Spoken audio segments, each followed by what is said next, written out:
Hello friends, எல்லாரும் எப்படி இருக்கீங்க? எல்லாருக்கும் என்னுடைய இனிய தமிழ் புத்தாண்டு நல்வாழ்த்துக்கள். இன்றைக்கி நம்ம வீடியோவில் ரொம்ப சிம்பிளான மெத்தடில் நல்ல டேஸ்டியாக ஒரு ஸ்வீட் ரெசிபி தான் பார்க்க போகிறோம்.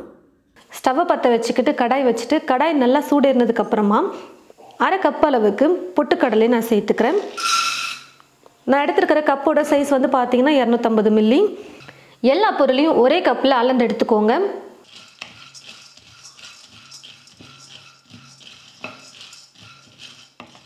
ஸ்டவ்வை லோ ஃப்ளேமில் வச்சுக்கிட்டே 3 நிமிஷத்துக்கு வந்து நான் பார்த்தீங்கன்னா பொட்டுக்கடலை வறுத்து எடுத்துக்கிட்டேன். இப்போ இது ஒரு மிக்ஸி ஜாருக்கு மாற்றிக்கிட்டு கொஞ்சம் கொரகொரப்பாக இருக்கிற மாதிரி பொட்டுக்கடலையை அரைச்சி எடுத்துக்கலாம். கையில் இப்படி எடுக்கும்போது கொஞ்சம் நரன்னு இருக்கிற மாதிரி பார்த்து அரைச்சி எடுத்துக்கோங்க. ஸ்டவ்வை பற்ற வச்சுக்கிட்டு ஸ்டவ் மேலே ஒரு கடாய் வச்சுட்டு கடாய் நல்லா சூடேறினதும் தேங்காய் துருவல் வந்து சேர்த்துக்க போகிறேன். தேங்காய் மேலே ப்ரௌன் கலரில் இருக்கும் பார்த்தீங்களா, அதை எடுத்துட்டு வெள்ளையாக தேங்காவை வந்து எடுத்துக்கிட்டு சின்ன சின்னதாக கட் பண்ணி மிக்சியில் போட்டு நல்லா நைஸாக அரைச்சி எடுத்து வச்சுருக்கேன்.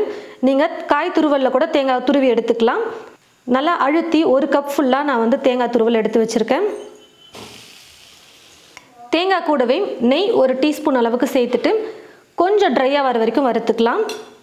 ரொம்ப தேங்காயில் ஈரப்பதம் இருக்கிற மாதிரி நம்ம லட்டு செய்யும் பொழுது என்னாகும்னு பார்த்தீங்கன்னா சீக்கிரமாக கெட்டுடும். அதுவே கொஞ்சம் தேங்காயில் இருக்கக்கூடிய ஈரப்பதம் ட்ரை ஆகிற வரைக்கும் வறுத்துட்டு அதுக்கப்புறமா லட்டு செய்யும் போது ஒரு வாரம் கூட வச்சு சாப்பிடலாம். அதாவது டெசிகேட்டட் கோகோனட் மாதிரி நீங்கள் தேங்காவை நல்லா வறுத்து எடுத்துகிட்டு செய்யும் போது ரொம்ப நாளைக்கு வச்சு நம்ம சாப்பிடலாம். ஸ்டவ்வை லோ ஃப்ளேமில் வச்சுக்கிட்டு வறுத்து எடுத்துக்கோங்க. பாருங்கள் ஃப்ரெண்ட்ஸ், தேங்காவோட ஈரப்பதம் ஓரளவுக்கு போகிற வரைக்கும் நான் வந்து பார்த்திங்கன்னா வறுத்து எடுத்துக்கிட்டேன். ஸ்டவ்வை பற்ற வச்சுக்கிட்டு ஸ்டவ் மேலே ஒரு கடாய் வச்சுட்டு இப்போ இந்த கடாயில் 3/4 கப் அளவுக்கு சர்க்கரையை சேர்த்துக்கிறேன். 1/4 கப் தண்ணி சேர்த்துக்கிறேன். சர்க்கரை நல்லா கரைஞ்சி வந்ததுக்கப்புறம் அப்பப்போ நம்ம செக் பண்ணிக்கிட்டே இருக்கணும். பாகை வந்து கையில் தொடும்போது கொஞ்சம் பிசு பிசுன்னு ஒட்டுற மாதிரி இருக்கணும். ஆனால் கம்பி பதத்துக்கெல்லாம் வரக்கூடாது. இந்த மாதிரி பாகை தொடும்போது நல்லா கொஞ்சம் பிசு பிசுன்னு ஒட்டுற பதத்துக்கு இருந்ததுன்னா போதும். அதுதான் கரெக்டான பதம். ரொம்ப பாகு ஒரு கம்பி பதம் வர வரைக்கெல்லாம் நம்ம முருக வச்சிடக்கூடாது. பாருங்கள் ஃப்ரெண்ட்ஸ், இப்போது பாகை வந்து நம்ம கையில் தொடும்பொழுது கரெக்டான பதத்தில் வந்திருக்கு. பாகு இந்த 2 விரலையும் இப்படி தொடும்போது நல்லா இப்போ கையில் பிசு பிசுன்னு ஒட்டுற பதத்துக்கு நல்லா வந்திருக்கு. இப்போது ஸ்டவ்வை வந்து லோ ஃப்ளேமில் வச்சுக்கிட்டு 1/4 டீஸ்பூன் அளவுக்கு ஏலக்காய் தூள் சேர்த்துக்கிறேன். நம்ம வறுத்து எடுத்து வச்சுருக்கிற அந்த தேங்காவை சேர்த்துக்கலாம். அரைச்சி வச்சுருக்கிற பொட்டுக்கடலையும் சேர்த்துக்கலாம். எல்லாத்தையும் சேர்த்து நல்லா கலந்து கொடுத்துக்கலாம். பொட்டுக்கடலையை வறுத்துட்டு அப்புறம் பொடி பண்ணி சேர்க்கும் போது அந்த பொட்டுக்கடலையோட பச்சை மணம் இருக்காது. நல்லா வறுத்துட்டு சேர்க்கறதுனால சாப்பிட லட்டு வந்து பார்த்திங்கன்னா நல்லாயிருக்கும். ஸ்டவ்வை லோ ஃப்ளேமில் வச்சுக்கிட்டு கொஞ்சம் நேரம் நம்ம வந்து குக் பண்ணிக்கலாம். கொஞ்சம் இலக்கமான பதத்தில் இருக்குது பாருங்கள். கையில் உருண்டை பண்ணுற பதத்துக்கு நமக்கு லட்டு வேணும். அது வரைக்கும் நம்ம கொஞ்சம் கெட்டியாக வர வரைக்கும் குக் பண்ணிக்கலாம்.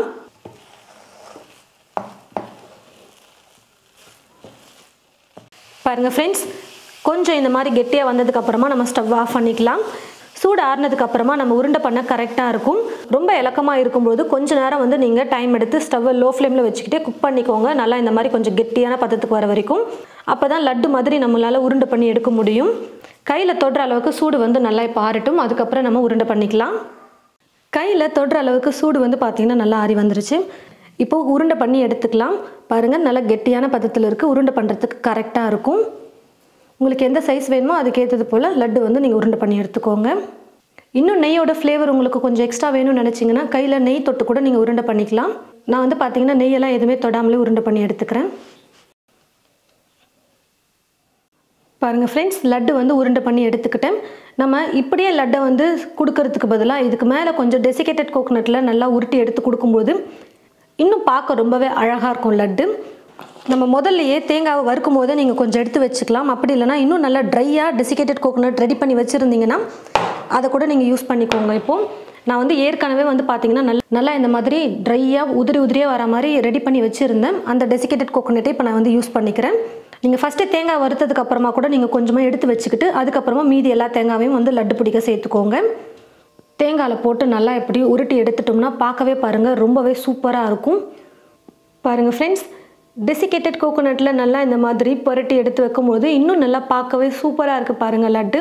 வீட்டுக்கு யாராவது கெஸ்ட் வந்தால் கூட இந்த மாதிரி நீங்கள் ரெடி பண்ணி கொடுக்கும்போது ரொம்பவே பார்க்க அழகாக இருக்கும். சாப்பிட்டுட்டு இன்னும் நல்லா டேஸ்டியாக இருக்குன்னு சொல்லிட்டு ரொம்பவே உங்களை பாராட்டுவாங்க.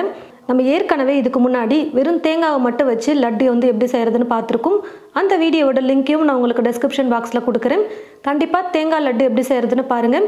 இப்போ நம்ம செஞ்சுருக்கிற பொட்டுக்கடலை தேங்காய் லட்டையும் நீங்கள் கண்டிப்பாக வீட்டில் ட்ரை பண்ணி பார்த்துட்டு எப்படி இருக்குன்னு சொல்லிட்டு மறக்காமல் கமெண்ட் பாக்ஸில் வந்து கமெண்ட் பண்ணுங்கள். இந்த வீடியோவை மற்றவங்களுக்கும் ஷேர் பண்ணுங்கள். இது போல் நிறைய ரெசிபீஸ் பார்க்க தமிழ் ஃபுட் மசாலா சேனலை மறக்காமல் சப்ஸ்கிரைப் பண்ணிக்கோங்க. கூடவே பக்கத்தில் இருக்கிற பெல் ஐக்கானை கிளிக் பண்ண மறந்துடாதீங்க. தேங்க்யூ.